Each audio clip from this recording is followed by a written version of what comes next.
इस वीडियो में जो मैं बैंक रिकन्सिलेशन स्टेटमेंट बनाऊंगा, ये वो क्वेश्चन है जो 2015 में BCom 1 JK यूनिवर्सिटी में आया हुआ है। तो उसके बाद आई थिंक 19 में भी आया, लेकिन ये मैंने निकाला है 2014 के पास्ट पेपर से। तो उसमें एक बंदे का बैंक ओवरड्राफ्ट दिया हुआ है, बैंक ओवरड्राफ्ट कैश बुक का बैलेंस दिया हुआ है, मीन्स ये नेगेटिव बैलेंस दिया हुआ है। तो कैश बुक है हमारे पास, तो हमारा टारगेट है पासबुक। हमने ये देखना है कि जो जितनी भी एंट्रीज हैं उनका पासबुक पे क्या इफेक्ट है। जैसा भी इफेक्ट पड़ेगा उस हिसाब से हम आप प्लस कर देंगे, माइनस कर देंगे। अगर पासबुक का बैलेंस उस एंट्री की वजह से, एडजस्टमेंट की वजह से बढ़ रहा है तो आप इधर प्लस कर देंगे, अगर कम हो रहा है तो माइनस कर देंगे।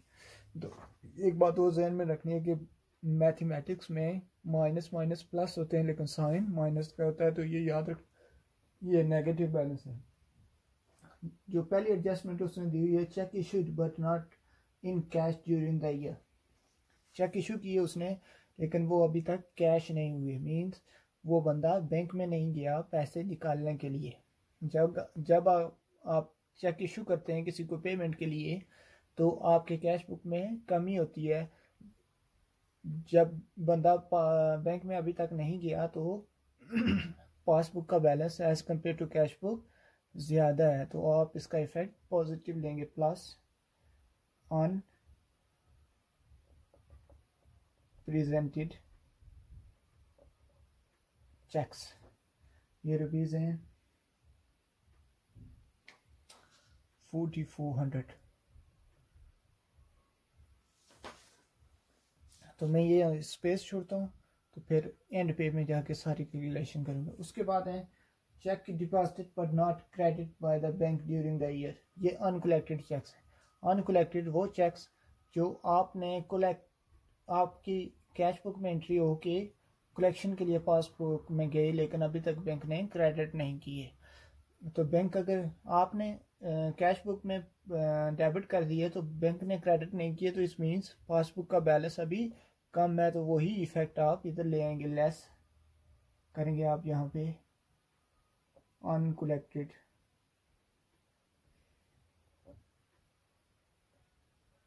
चेक्स।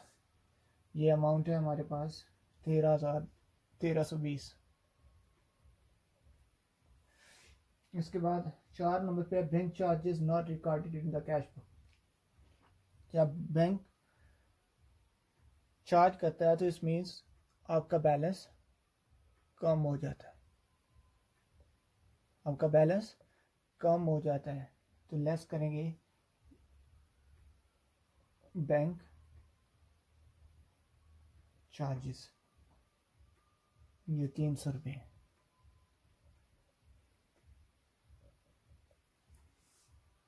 तो इसके बाद है cheque deposit at bank statement note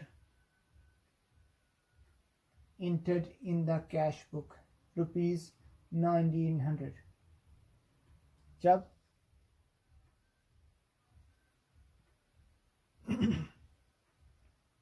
आपके पासबुक में या बैंक स्टेटमेंट और पासबुक एक ही चीज होती है।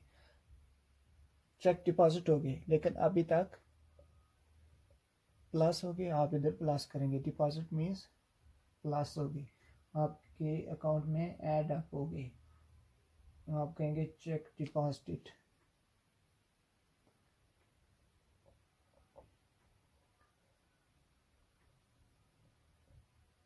इन bank but not recorded in cash book.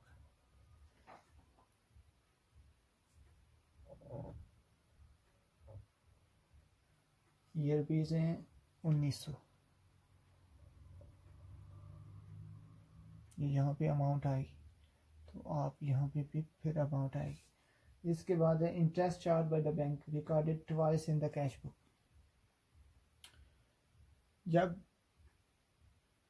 Bank charge करता है इंटरेस्ट, तो कैश बुक पासबुक का balance as compare to cash book कम हो जाता है। लेकिन ये जो इंटरेस्ट चार्जेस हैं ये कैश बुक में 2 दफ़ा रिकॉर्ड हो गए। मीन्स जब पासबुक में रिकॉर्ड हुए उस वक्त कैश बुक में भी होगी। अगर ऐसा है तो आप एंट्री नहीं करेंगे। जब वो कैश बुक में 2 दफ़ा हो गए मीन्स उसने कैश बुक से 1 दफ़ा माइनस करने के बजाय 2 दफ़ा माइनस कर दिए। तो इस सिचुएशन में जो बैंक के बैलेंस है as compare to cash book बड़ा है। Bank charges recorded twice in the cash book means एक दफ़ा उसने एंट्री की, बैंक ने मेरी एंट्री की, कैश बुक और पासबुक का बैलेंस हो गया एक जैसा, लेकिन उसने एक के बजाय 2 दफ़ा कर दी। 2 दफ़ा की तो बैंक चार्जेस आपकी एक कैश बुक में वो पेमेंट होती है। तो पेमेंट में उसने जब एंट्री की तो उसका बैलेंस कम हो गया as compare to passbook bank statement. तो आप यहाँ पे प्लस करेंगे, plus bank charges recorded twice.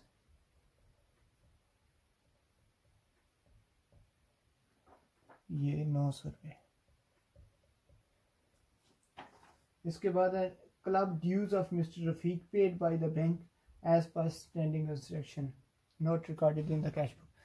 Bank किसी क्लब की ज्वाइनिंग थी, उसके जो ड्यूज थे वो बैंक ने पे किए थे। बैंक ने पे किए तो आपके अकाउंट से उसने डेबिट कर दिया। डेबिट मीन्स आपका अकाउंट उसने आपका बैलेंस कम हो गया, लेस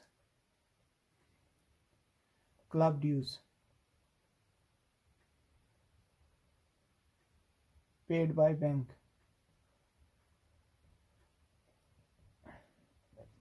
ये रुपीज हैं 200। तो लास्ट वाली एंट्री है number 8, cheque issued by mister Rafiq dishonoured. Mister Rafiq ने जैसे कि अनप्रेजेंटेड चेक से सेम ट्रीटमेंट है डिसऑनर चेक की। उसने चेक इशू किया किसी बंदे को तो उसने अपनी कैश बुक में एंट्री की, कैश बुक में उसकी एंट्री हुई कि उसका कैश बुक का बैलेंस कम हो गया। बंदा गया बैंक में बिल जमा कराया लेकिन बिल हो गया डिसऑनर किसी वजह से, इसने साथ में वजह नहीं लिखी, मीन्स बिल कैश ही नहीं हुआ। तो पासबुक का balance as compare to cash book ज़्यादा हुआ है। बिल अगर पेमेंट होती तो वो ये बैलेंस और वो बैलेंस इक्वल हो जाते, मीन्स पासबुक का बैलेंस और कैश बुक का बैलेंस बराबर हो जाते, लेकिन बिल हो गया डिसऑनर किसी वजह से, बैंक ने रिफ्यूज़ कर दिया पेमेंट के लिए। तो पासबुक का बैलेंस ज़्यादा है as compare to cash book. तो आप करेंगे ऐड करेंगे डिसऑनर चेक।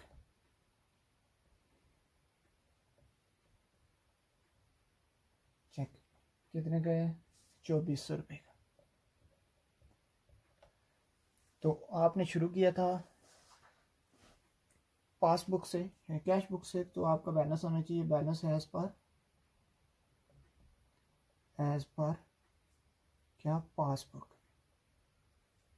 लेकिन अगर वो आया क्रेडिट में माइनस में तो आप माइनस कर देंगे साथ में, अगर प्लस में आया तो आप CR कर दें, अब वो ड्रॉप तो CR लिख देंगे। तो ये -7,000 था, इसमें मैंने ऐड किया है 4400 रुपीज़, तो मेरे पास बैलेंस आ गया है -2600। -6 से मैंने माइनस किया है 1320, तो मेरे पास माइनस आ गया है, अकाउंट आ गया 3920। ये मैं ऐड अप करके करता। उसके बाद बैंक चार्जेस मैंने अगेन लेस किए हैं 300 के, तो मेरे पास आ गया है 4220। तो प्लस किए चेक डिपॉजिट 1900 रुपीज़ के, तो मेरे पास बैलेंस आ गया है 2320। उसके बाद मैंने अगेन बैंक चार्जेस प्लस किए 900 से, ये 1420 20 आ गए मेरे पास। क्लब ड्यूज मैंने माइनस किए हैं 200, तो मेरे पास बैलेंस आ गया 16 20। तो मैंने प्लस किए हैं 2400, तो मेरे पास बैलेंस आ गया 780। लेकिन ये डेबिट मतलब कि प्लस का बैलेंस है, क्रेडिट बैलेंस है। तो आप जस्ट यहाँ पे CR लिख देंगे, तो ये आपके कंप्लीट हुआ। आपने कैश बुक से शुरू किया था, पासबुक के कंप्लीट हो गया। इसमें सिर्फ एक ही चीज़, जो बैंक चार्जेस रिकॉर्डेड ट्वाइस हैं, मींस एक दफ़ा चार्ज किए, वही एंट्री पासबुक में भी हो गई। इसने कोई ऐसी चीज़ नहीं लिखी हुई कि कैश बुक में हुए या पासबुक में नहीं हुए, या पासबुक में हुए कैश बुक में नहीं हुए। उसने कहा कि इंटर किए इसने, लेकिन डबल कर दिए, मींस कैश बुक का बैलेंस उसने कम कर दिया। तो पासबुक का balance as compared to cash book ज़्यादा है, तो आप यहाँ पे ऐड कर देंगे, तो आपका ये क्वेश्चन भी कंप्लीट हुआ।